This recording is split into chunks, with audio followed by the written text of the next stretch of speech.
Bryan Adams wants to do more than wake up the neighbors on his concert tour. He wants to wake up the Canadian government. Yesterday in Sydney, as he launched his national tour, he took a swing at Ottawa over Canadian content regulations. The Canadian government should just take a step out of music business entirely. They should just get out of it. You know, they don't belong in it. Don't tell me it's not worth fighting for. The controversy is over whether Bryan Adams' music is Canadian. His last album was recorded in Britain and co-written by a British writer and composer. Even though Bryan Adams is Canadian, there isn't enough Canadian content in this album to meet the rules. I think it's a disgrace, and I think it's really a shame that we have to deal with this kind of stupidity all the time. I mean, why can't we just deal with artists and musicians the way every other country deals with them, which is just with some respect, you know? And I just think it inhibits people.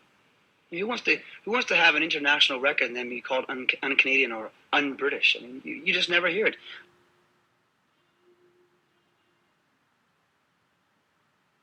I mean, you'd never hear Elton John being declared un-British. You just wouldn't. It's just a disgrace. The rules put a limit on the number of times a radio station can play Adams' songs.